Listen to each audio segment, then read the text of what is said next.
The David Pakman Show at davidpakman.com. There is a very interesting story involving the former French president, Nicolas Sarkozy, who has been taken into custody and was told yesterday that he is being formally treated as a suspect as magistrates are investigating claims that his 2000 election campaign was funded by the now deceased Libyan leader, Muammar Gaddafi. And this is it's one of those stories that only happens every once in a while. And the idea here is that this would be illegal, and it would also show cash handovers that took place, wire transfers specifically happening between Tripoli and Paris in the months before Sarkozy won power. And it is an inquiry now that has been building for some time. I think it's very easy not to notice that this is going on here in the United States. I was only following it very, very loosely up until it led to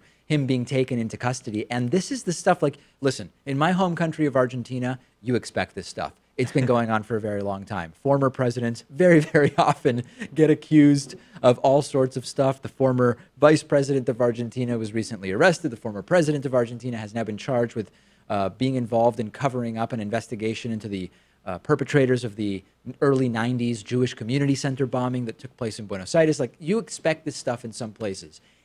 France is not as commonly on the list of places where you expect this stuff to be going on. Well, I don't know, because Sarkozy's predecessor was also convicted. I guess he misused public funds. So that's two in a row. The stereotype is not of this being like in the U.S., where are corrupt governors usually from? Jersey, like it's Illinois. Just there's this Illinois and Jersey, right? Illinois and Jersey often it's more often Democrats in Illinois and Republicans in Jersey, I think. Although actually it's both Democrats and Republicans in both states, but a lot of gubernatorial corruption in New Jersey and Illinois, not so much in South Dakota, right? Or just to pick a state out of the blue. France, you don't necessarily associate it with this type of thing, even though, as Pat points out, recently it's been a little bit more of a trend. And this is where we are in modern day. I guess it's because France is a highly developed country. And in comparison to the U.S., I don't think you would ever see it, though, even though we also are a highly developed country, because I think putting a president behind bars would just be way too embarrassing for us as a country. You know what's interesting? You interesting? could make the case that Bush belongs behind bars, or even Trump today, but it's not going to happen. When the most recent former Argentinian president was just charged, or and I don't even know if it's actually that she was charged, but a sort of a cause has been opened on this issue. I was talking to some of my cousins down there, and they said, listen, I think that she probably is guilty of doing what she's accused of doing, but I believe that if she is actually convicted and sentenced to go to prison, on the day where it's time for her to go to prison, her supporters, thousands and thousands and thousands of them, will surround her personal residence, and they will literally prevent police from taking her into custody. And more than likely, because in Argentina, there is some fear of being seen as sort of like repressing protests of any kind and starting to get violent. Not that it doesn't happen, but it creates really, really bad PR.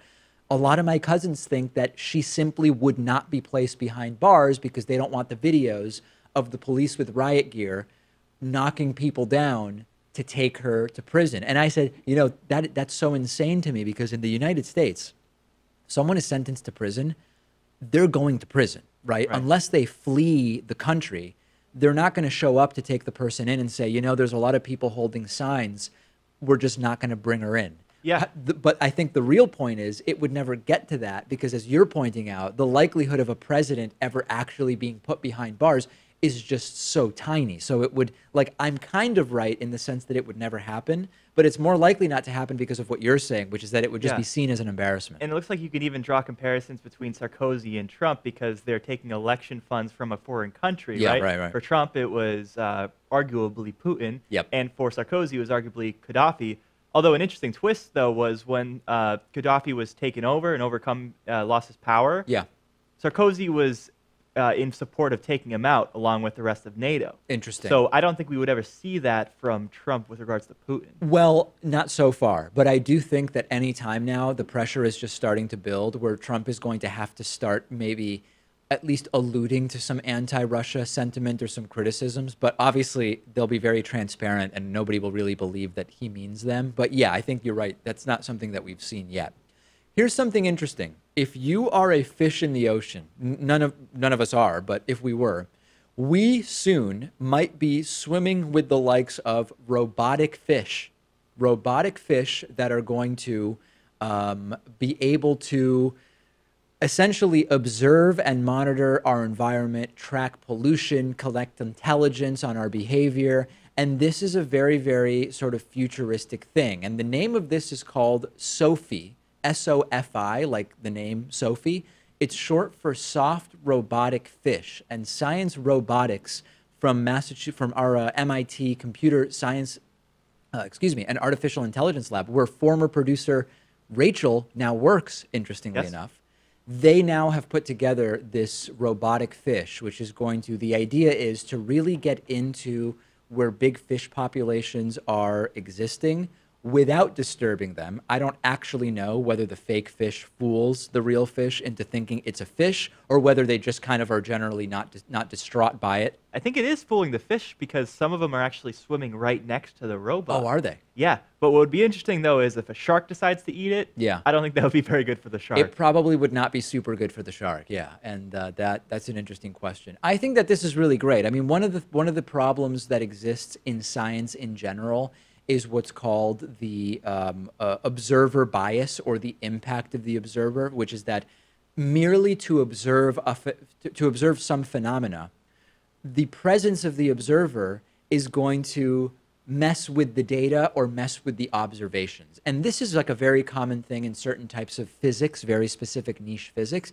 but it also exists with animals, right? When we try to observe animals and environments in certain ways, the presence of whatever mechanism we're using to observe can kind of skew what it is that we observe. I think that this is a great idea. And the robot would definitely limit those effects because it's not like you have a boat up at the top of the ocean. Right. And animals down at the sea can hear that and kind of scurry away. Sure. It's not like even like a scuba diver, which would also scare away the animals. Yeah. Or dropping in like an entire shark. What are those, like shark cages? Oh, yeah. Yeah, like what? Right. That's not changing the environment in any way. I'm sure you're getting really precise measurements, although I'm kind of exaggerating. I know that if you just drop one of those, you actually can get a lot of interesting shark data. Although apparently the control to robot connection could scare away dolphins and sharks because it's using like sound waves that they could possibly pick up. Right. But I guess if we just limit our focus to how this is affecting the fish and like seeing what's going on with the reefs as a result of climate change, I don't think that stuff would be affected at all. I recently saw a video of a coral reef spawning, basically like its method of reproduction, and it's fascinating. If you've never seen that, I highly recommend that you look into it. I've always found coral reef super interesting. It sounds like it could be R-rated. It's not. It's really not. Yeah? Yeah, it's almost like...